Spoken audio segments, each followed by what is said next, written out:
Hello, and welcome to a new episode of Pop Culture Masculinity, where we talk about how to navigate online culture for men in a non-misogynistic way. We have a special guest here today. His name is Leaf. Hi, everyone. And he's here to discuss some current news that caught our attention that might be relevant to our topic.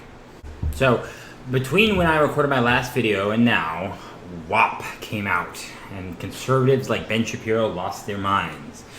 I promise not to delve too much into politics on this channel, but specifically he mentions misogyny and feminism on his show, so I thought it would be a good current topic to delve into. Awesome. First off, let's introduce you to the players of the current online drama that you might not be familiar with. Okay. WAP stands for, alright, I've been trying to keep it PG on the channel, but I'll just go ahead and say it, Wet Ass Pussy. It's a new collaboration between rap superstars Cardi B and Megan Thee Stallion. As you might guess, the song is quite sexually explicit. The link to the video will be posted below, and is really worth checking out, if only for the visuals alone. Ben Shapiro is a conservative pundit, whose many books under his belt, a longtime radio show, and even a new-ish show on Fox News. He recently garnered a lot of heat for his reaction to the aforementioned song/video. Here is a snippet of what he said on his show. This music video had 56 million views within 48 hours of release because it got all sorts of press, and it was deeply important. This is a deeply important piece of American art that we should all pay attention to. It is deeply empowering. So we're going to play a little bit of the video and then kind of stuff, but it's very empowering. This is deeply, deeply empowering stuff. So if you can't hear the lyrics because I don't know why you would hear the lyrics, frankly. Here are some of the lyrics. This is empowering stuff, guys. This is like Susan B. Anthony. This is like women fighting for the right to vote. This right here is women fighting for the right to work. Right here, what we are watching is women fighting for the equal right to talk about their wet ass P word. That's what WAP stands for. By the way, if you want to find a really cool remix of his little rant, including him reading the lyrics in true white boy fashion, wet ass P word, I'll post the link below. It's worth checking out. So, we're here to talk about that. First off, I don't know about you, but I kind of hate it when somebody takes one big paintbrush to paint a whole bunch of people the same way, right? So he's saying this is what all feminists want, is just to be able to talk about how wet their pussies are. This is the whole point of feminism from the very beginning, right? Like, I mean, from a guy's standpoint, I love it, but to be honest with you, man, it's not the first time I've ever heard something like this before. Mm-hmm. It's kind of just like the reactions, you mean? Everything that comes from it, not just the reactions, but right. You know, the reasons for it being such a bad reaction, or what can relate to it that makes it even a worse reaction. But it's like, you bring up everything from the past, yet we're trying to move away from everything and grow better. But then it's like, no, hold on. No, something I don't like, I'm going to talk about. Like, okay, so let's give everybody a platform and let's see what they all have to say. Right, exactly. You know, feminism, rather than like just a general idea that began as a revolution during the 60s and 70s and has since flared off into many different ideologies, now all of a sudden is just about one thing, and that's, you know, it's very frustrating. Yes, of course, WAP is explicit, it's vulgar, it's over the top, sure. I mean, I don't think I'd expect anything different from those people. You know what I mean? Like Cardi B is not the most subtle of people. See, but everyone's looking at it like it's a problem, but yet things like this are everywhere on the internet. Mm-hmm. Yet, because these two influential people are discussing it in a way that's visually vulgar, it becomes a problem. Like, I mean, excuse me for everyone that might be offended by this, but I've seen so many nipples on TikTok from such young people that, I mean, that's the new porn.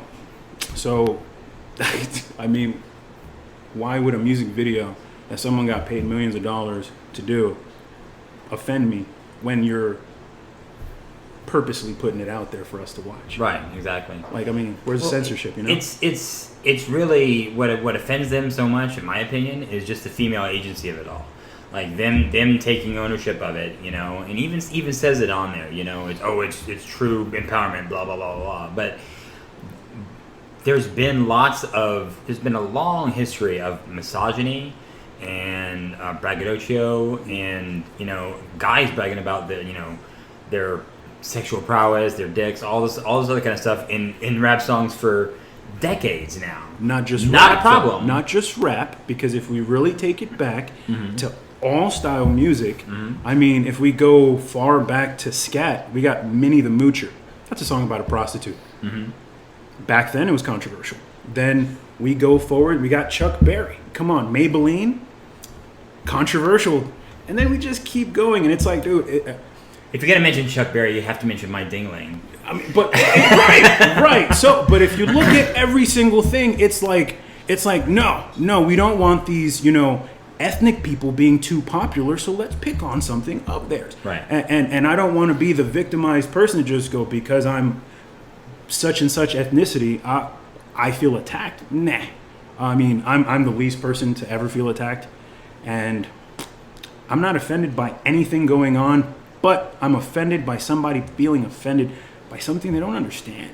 Like, how can you talk about X example saying WAP is bad, but then you can bring up all of these positive in your point things? Like, I don't know. So, pardon me. If I stray off topic, I do that a lot. Just because, it makes no sense. I mean, do you think it's more racial based or more based in misogyny?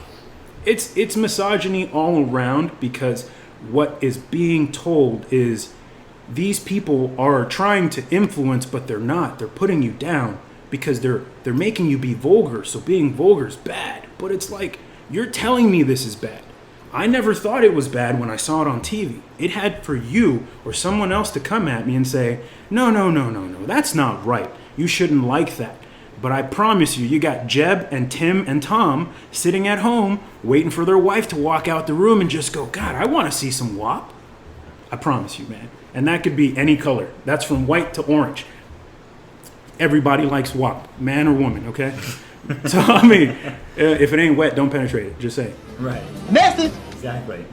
And that's the main problem I have with it, is that rap music specifically. I mean, they're picking on a rap song. Yes. So focusing on that, Yes, there's sir. been a long history of misogynistic lyrics, of demeaning to women and stuff like that. And I love rap. It's actually one of my favorite genres out there. Like Rapper's Delight was the first rap song recorded for mainstream consumption in 1979, right?